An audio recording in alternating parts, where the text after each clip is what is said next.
Are you tired of the typical libraries with conventional music that makes you feel meh? Introducing Leerecs.com, the music website made for and by minds like you. Our team are lifelong musicians and producers in love with music. Search the Leerecs music catalogs and find music with guaranteed originality. Mark the difference with music of signature at Leerecs.com.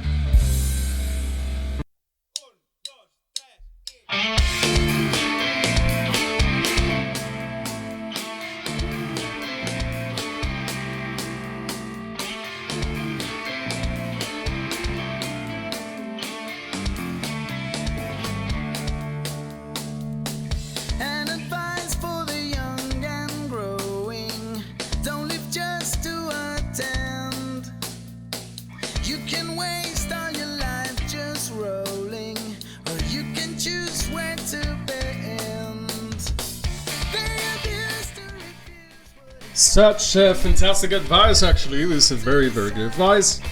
I would take it, or maybe not. Don't get a band. This is the Unfinished Sympathy. This, you don't know how much I wanted to have this band with us. It's amazing. These guys are so good, and we have Eric, who's a songwriter and singer with us. Eric. Hi. Hey. Hola. Hola. I'm here in Barcelona. Well, not really Barcelona. I just moved closer to Girona, on northern Catalonia. Fantastic. And here I am at my new country house. Country house. I love it. That's the best choice. Eric is such a talented musician, playing for decades already with the Unfinished Sympathy. And I love this band, I gotta tell you. This band is world-class level type of band. Incredible. They're really, really good. He's gonna talk to us about his experience and being a rock musician. And introduce yourself. Tell the audience a little bit about you, your experience. Okay. Let's say I'm a music producer and performer and songwriter. Into, let's say, pop rock, but not all pop rock, mainly aggressive rock and synth pop. I've been playing since I was 14, and I started in my high school with a crossover metal band called Mad Squad, until I was like 20, and then I did my first solo record, which was a indie rock album recorded in my room with a lead track recorder in Barcelona, and I think I was 21, and then I was performing with that record until year 2000, when I started with the Unfinished Sympathy, which was a more emo band. And we were in Barcelona, surrounded by other bands who were doing the same. So we find like a good atmosphere to develop a band, and when we could do it, and it was quite successful until 2010. And meanwhile, and after that, I've been doing productions and solo records until today. So that's a little bit my history. Your background. Well, I gotta say to the audience that Eric has been really humble here, because the success he's reached, it's really great. It's really great. And that band that you're talking about, you're successful until 2010s. I think successful until today, right? You just released this latest single, "Don't Get a Band," for the original soundtrack of a documentary, right? Do you want to talk about that? Yes, that's the ultimate musical move, let's say, which is releasing an old song. Really, we recorded a song that was never released. I think that was last year. Someone talked to me about a documentary they were making on the figure of DJ Amable, which is a very famous DJ here in Barcelona from the venue Razzmatazz.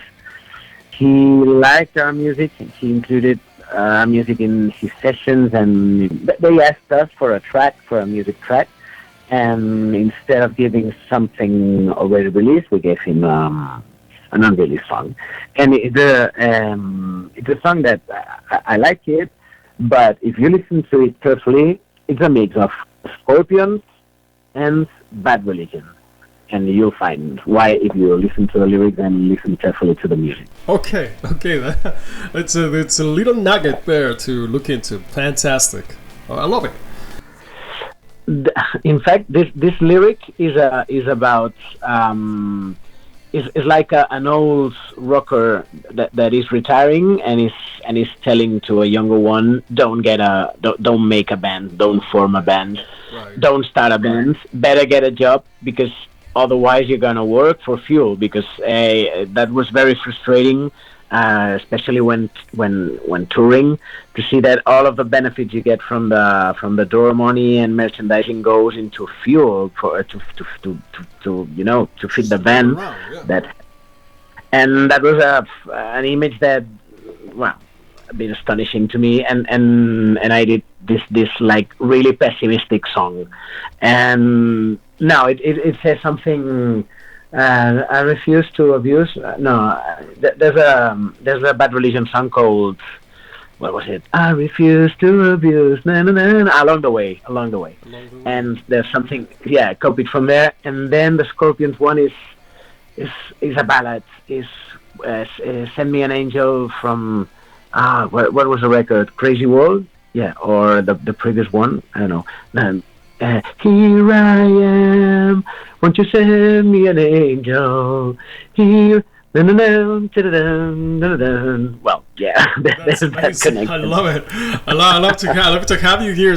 And by the way, all these culture, you told me, is from a record collection that you inherited. Well, yes. I mean, I personally, I'm a record collector. I've always been, but I learned a lot from my father's record collection, because when I was born, my father had a good job in a laboratory, in a scientific laboratory, and he spent money on records, so he had a cool vinyl collection, and he had younger workers with him at the laboratory who were very like modern and cool at the time.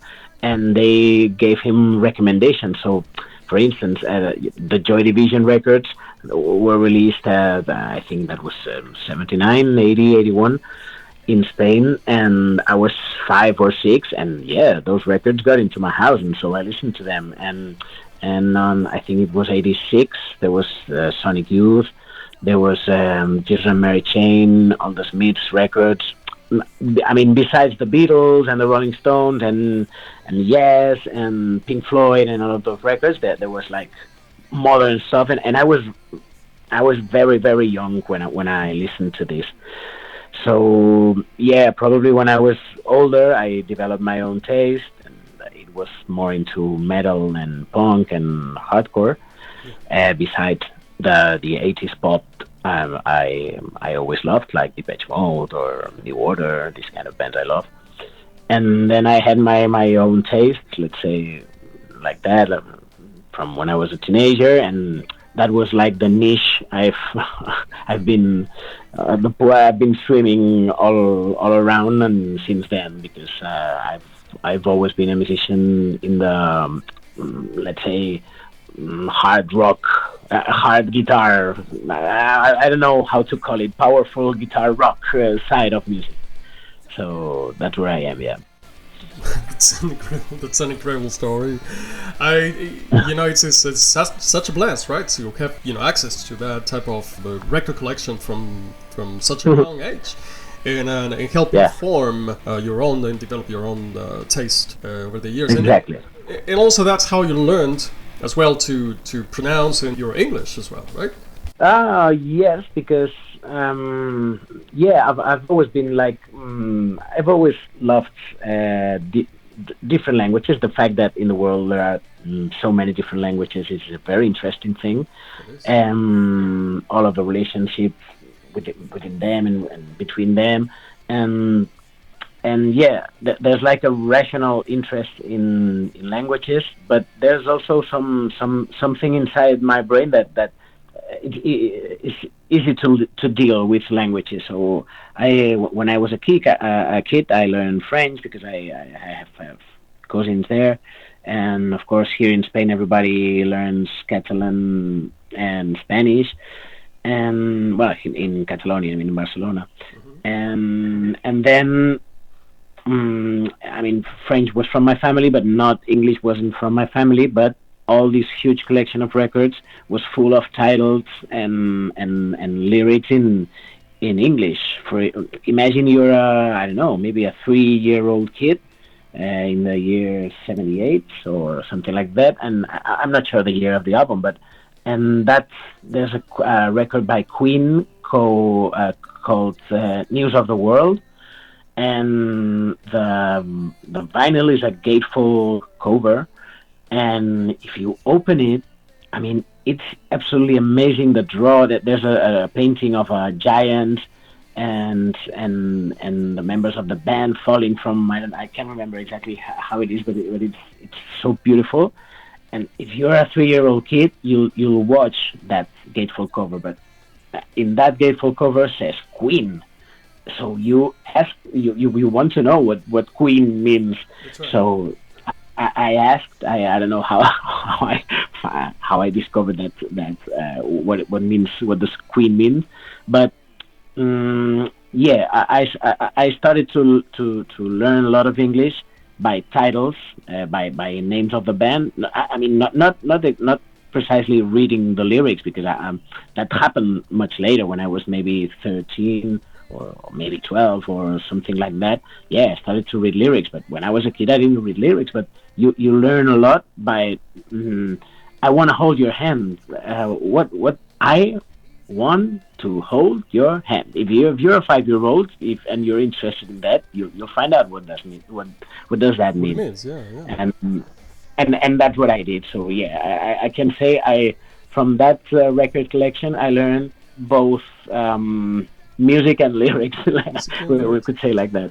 Yes, I agree. I think it makes you also. It's such a mysterious world, because you're trying to open a new way of thinking in your brain, right? It's yeah. And it's mysterious. It's like magical. The more that you understand, the more banal or more earthly probably becomes. But at the time in the moment that you're learning, it's so mysterious and so out of this world. Yeah, I hear a father speaking. Isn't that right? Maybe you've seen that in your toddlers. That's right. I don't know if you want to mention that. The fatherhood in your life now. Thank you so much to Eric. He's making an exception because he just recently became a father, right? So you're so busy. Yeah, between diaper and diaper, I talk to people about rock and roll. Yeah, that's my new life. I used to have a record called Rock for Food. Now it's Rock for Diapers. That's more fun. Yeah. That's fantastic. By the way, going back to that, I think you masterfully interweave your titles, your names, in your lyrics. It's very this cat. Some of the phrases that you used are burned in my memory. There's one that I really love is what was that? Keep head beating to acquire head beat resistance or something like that. Oh yeah, that one, I love that one. Hey, that says a lot from what you have got, or you found the right lyric, I think, because I love that sentence too, and I've always thought that it's one of the most interesting things that has gone into my mind, because it's like what was it? What did this? Beat my head against the wall to acquire head beat resistance. Yeah. I love it. I love that one. At which point, what's the balance between what you what you get from learning, or maybe is it better to be an ignorant, or or there are some things that just can be learned by pain, or I don't know, a combination of things that were into my mind. I remember exactly the moment that I wrote the lyrics. That was in I was on tour with another band, not as an artist, let's say. I was like a friend dash tour manager with Tokyo Sex Destruction, Okay. and they were playing in a festival in Zaragoza, and that was late hours. That was a lot of drinking, a lot of tiredness, and I was at the merchandising place. I don't know who was performing, and I started to be like to have like my artist moments, and I took my notebook and my pen and started to like, oh yeah, I'm gonna write some lyrics, and it worked well. Yeah, I don't know how it came, but it was late at night, and a lot of not party, but we were very tired, and maybe that sentence came from that tiredness. I don't know. Yeah, I think all of them I believe they're brilliant, really really good. But that one stuck with me. There's another one that I always go back to. In many situations, it was the very end. You almost cannot hear it because all the noise, like the song is becoming crazy, and you say something like "Rockstar, better be a doctor." I love that. I love that one. I love that one. Really, Well, really nice. that's exactly what happened with my parents when I was a kid. I wanted to be in a rock band, and they said that was. So even though my father was a rock fan, he didn't want me to be. I mean, he didn't believe or think that I could make anything related to music, but so my parents thought that I was losing my time and I was going the wrong way and the evil way, and I shouldn't be all day long playing guitar. I should like invest in a good universe. I mean, a title at a Degree. degree at the university. Yeah. Yeah, degree. And my father is a biochemist, my mother is a biologist, so they couldn't. I mean, they assumed that I had to be another scientist in the family. So when I said that I wanted to pick up a guitar, an electric guitar, and do that thing, that blew their minds off. Absolutely, and but that didn't only happen when I was like 14 or 15. That happened. I mean, it still happens now. I mean, talking about parents and son, my mother still thinks that I still should like forget about music. And now that I'm an almost old guy, now maybe that would be the right time to find the way to do the right thing, which would be doing something related to my university studies. Wow. So it's still the same. It's still the same. That's a bit ridiculous, but I mean, that's where it's Up like to that. this day, up to this day. Well, I can offer you another perspective. Yeah. You've created wealth of culture and legacy that your records can be heard and can be listened to long after you're not in this world and miles away. And that's you. That's your legacy. That's your spirit. That's what you created, and that's your work that will speak for in your name for I don't know forever, and will inspire people like me and like many others. Yeah, I felt so inspired. So many of your songs and what you did, and I'm sure there's thousands upon thousands of people that feel the same way. So I don't think you wasted your time whatsoever. I also really like how I think, I don't remember the song exactly, it might be Rockford Food as well. You introduced the name of your band and finished and sympathy in two different verses, two different Ah, phases of the yeah, chorus. yeah, yeah, yeah. Which Wow, song see, was see, that? Do you see. remember? that was I had heard a couple of bands doing that, and that was precisely Bad Religion. I'm trying to remember the song. There's one song when Greg Graffin, like auto uses bits of other Bad Religion songs to do that. And after I did the same trick, which is to me that was just a simple trick, like a cheeky thing. I don't know. Nothing special, but I heard, and lately I listened to it again. There's a Megadeth, the thrash metal band song.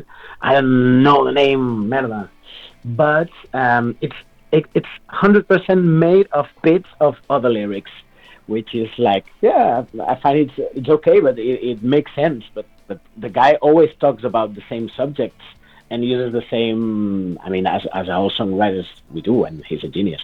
But yeah, he can make a song from bits of other songs, and like verse from the first verse is from one song from 1986, second verse is from another song from 1998, and so on. And he writes all the lyrics like that, and I think that's really genius. And I'm sure there are hundreds of other cases of like using your own words in a new lyric.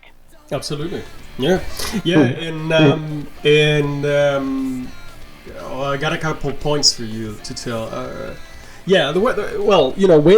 When you release a record and you are working with these royalty collection agencies, right? So what they recommend to do is that you give your record the name of one of your songs, because that increases the possibilities of collect more royalties for that particular song that's in that record, right? So that's one advice for anybody that can use this advice. And it's exactly what, using the name of your band for a song? No. What you said for a record? For your record, you use the name of one song. Let's say that is going to be the main single, and that's the one that is going to be played over and over. So you use that for the name of your record. So that's the recommendation. Right. Okay. Yeah, I like it. Yes. Yeah. So that's one, and it might be some of that there, but all of these lyrics are so inspired. I love the one. I think there's. Oh, I remember what I was gonna say. Yeah, I wanted to ask you about this because I read that you used to write the lyrics like this song the night before going to record the vocals, right? Yeah. Yes. And I think the way that it was written in the article, it was like, this person from your band was like, he should be giving it a little bit more thought. Is that true? Well, honestly, none. I mean, I can't remember of a member of the band who had a minimum interest in my lyrics. At least in the Unfinished Sympathy. Maybe, yeah. Maybe I remember one time when Uriol Casanovas is the guitar player. He sent me some messages about beats that he had found, and he was very. I mean, he's the only one that has some interest, but I don't think any other does. So I do what I want, and nobody cares. So that's the truth. Tell me about that. Is it easy for you? I'll tell you how it is for me. So the way that it is for me, I hear it. A lot of the times when I am songwriting, I am just improvising, and I have no idea what I'm saying. But then when I love that. Well, yeah. When I go back to it, I start hearing the words. They're just there. They're almost there. Is that the same? Is that the case? The truth is it's very close to that, and like some kind of automatic writing, but automatic singing. Yeah. I've done it. I mean, when I my process is as follows. I have ideas that, for example, an investment in logistics, an improvement in sophistics. That's something that one day I just got that. I love that, by the way. I love that title. Yeah, but for example, I wrote all the song after that. I mean, sometimes there's a bit. I'm walking down the street like normal thing, and a couple of an idea comes to my mind, and matches with another idea that I had the day before, and I remember, so they match, so they make something new, and that's just a simple seed that then when I see it and try to write, guides all the song, the lyric of the song. And so I use beats, and then what I do the day before singing is maybe developing the rest of the song. I've done it so many times because I'm very lazy. I'm not a natural writer. I mean, I'm a maker of, I'm a machine gun of short ideas. I'm very like prolific in having ideas, and I have a lot of. I've never been able to write a novel, but I could write a book made of bits, like I don't know in English how do you call it, but like that would be like the aforismos. Aforismos. Very good. Un aforismo is like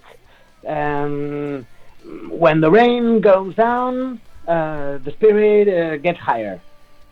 Okay. So that's something that just got you spit, like something you spit. That's what I think that means aforismo. Maybe I'm I'm absolutely wrong, which could be. But what I mean is that for me there's an easy part, which is having short, straight to the point ideas, and new and imaginative, and something that makes you maybe smile, or this kind of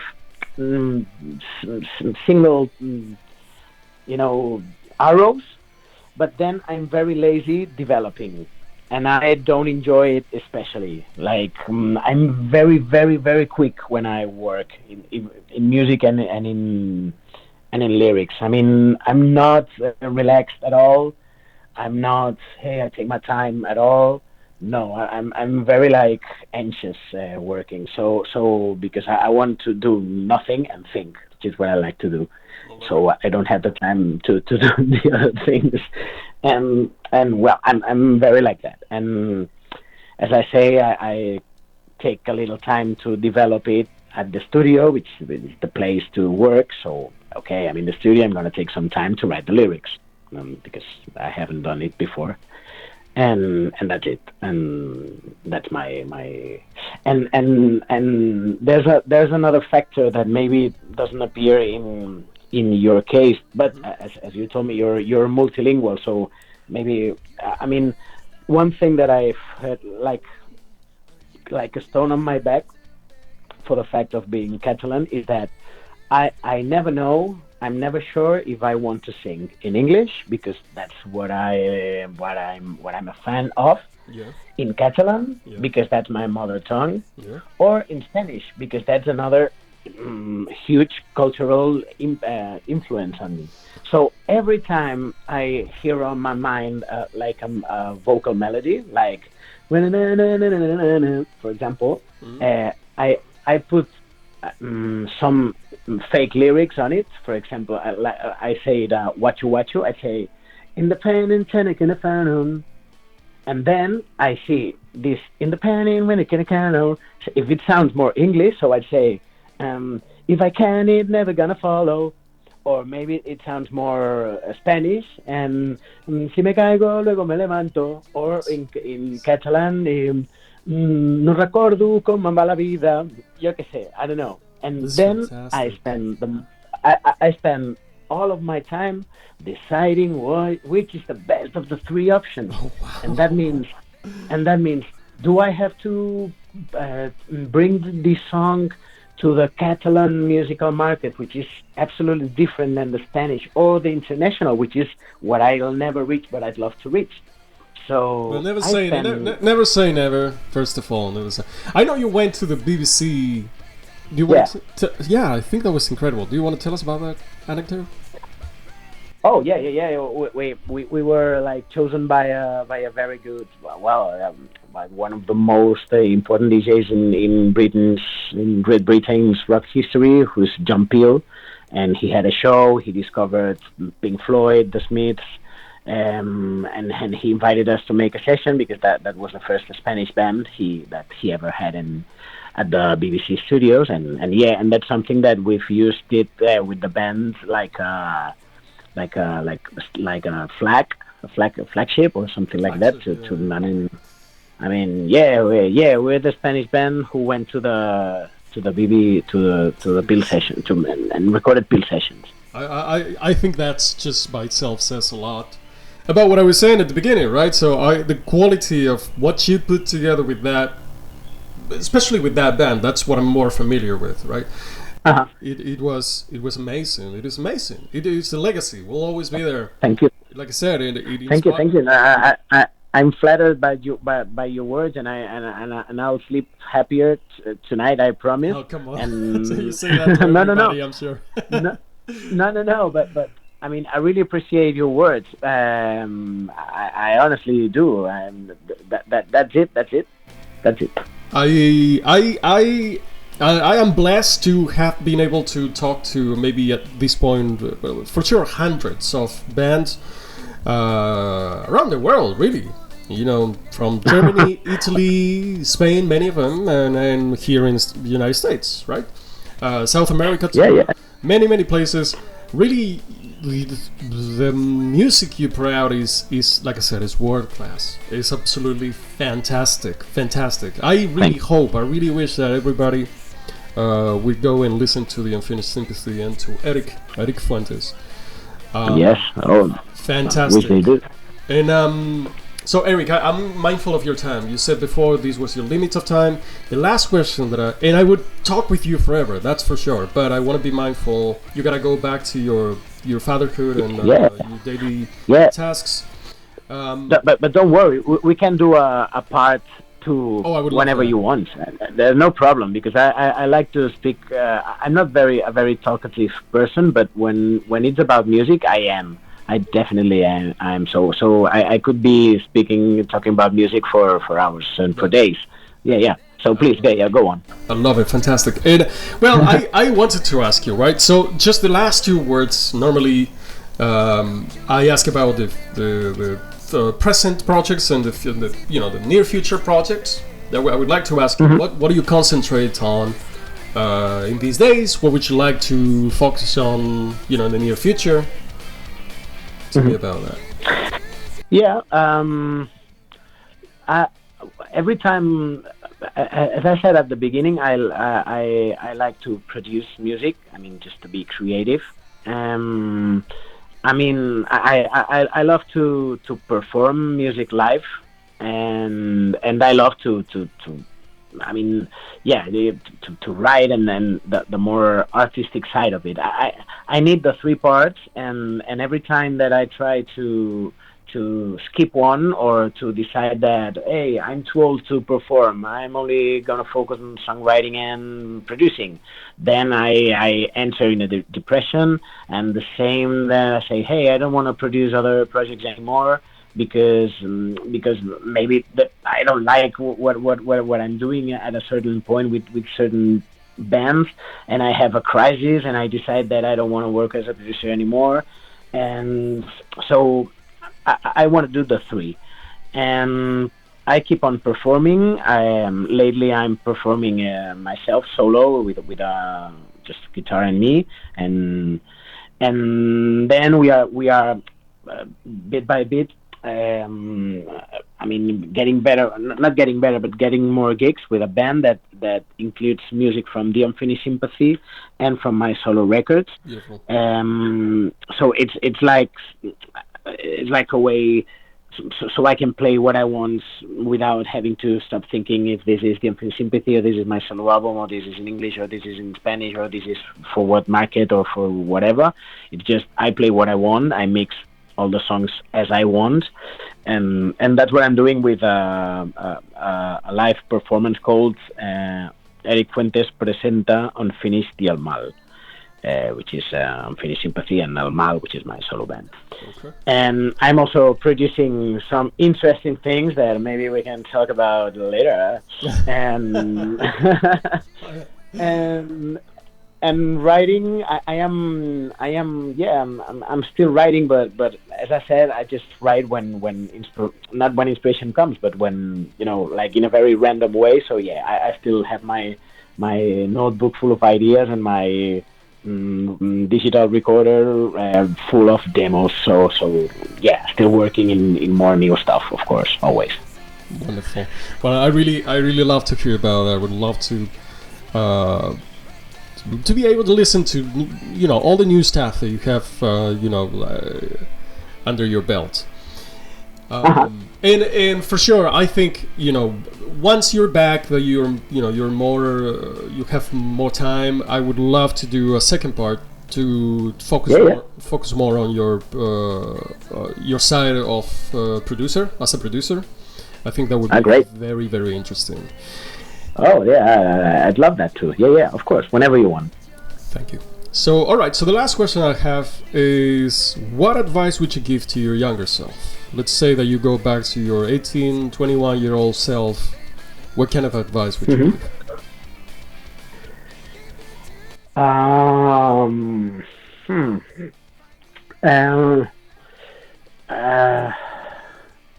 Hard to say. When I work with really young bands, I've worked with some bands that their parents, not directly, but parents paid me to produce music for their 14-year-old kid that wanted to have a band. So I've been many times in the situation as a producer of thinking, what would I say? What would I say to these guys that I would have loved to listen to when I was like them? So what you're asking me, and there's so many things. I mean, while I'm speaking, I'm trying to think about one, but there's so many things. This is such a complex art, the art of making a song, a rock song or a pop song, or having a rock band, that I'm not sure one single thing that I'd say, but there's one thing, like I call it the 3Ds. Maybe I'm not sure if I'm gonna remember them. It's like saying what would them? That was, I had it. I wrote it in a paper the other day. Let me find it. Sure. I thought, oh, this is like a very good summary of. But I won't. No. We're gonna hear the 3Ds. Perfect advice. The 3Ds is You'll understand when I say it. It's like the 3Rs from recycle. This kind of concept. Yeah? Okay. Yes. Look. The 3Ds. But it's not only for a music band, but for any project, because this idea was for another project with another rock band. But it's devotion, determination, and dedication. That's. First is devotion. You can have a rock band if you only like a little bit rock, or you're into that because, a friend of yours. You can be in a good band, but you won't be the one who leads that good band if you have no devotion and you just do it because it's cool to do it or whatever. You may be lucky and maybe part of a project who someone else is carrying on his shoulders, and that person is the one who has the devotion. Right. And then the determination, which is making things work and not being lazy and having ideas clear and doing them. And then dedication, which is like breathing music. If you want to be a musician, if you want to be a gardener, you have to breathe plants. If you want to be a musician, you have to breathe music. You can be a half-time, the things that are vocational. The work that it's not. It's a work that you really have chosen.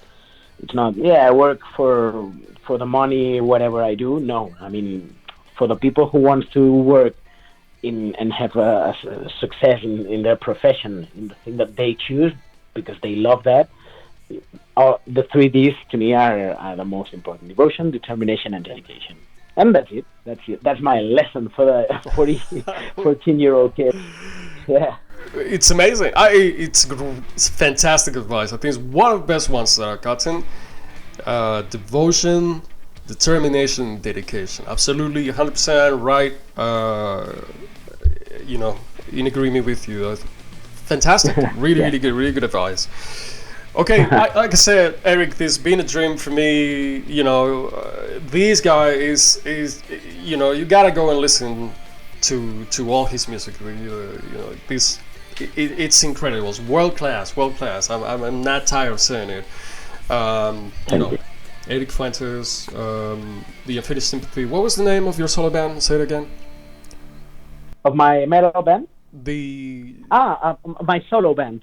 Yeah. It's Eric Fuentes and El Mal. El Mal. El Mal is like the Spanish translation for the evil. Evil. El Mal. Okay, I got it. Again, thank you so much. It's been a really pleasure.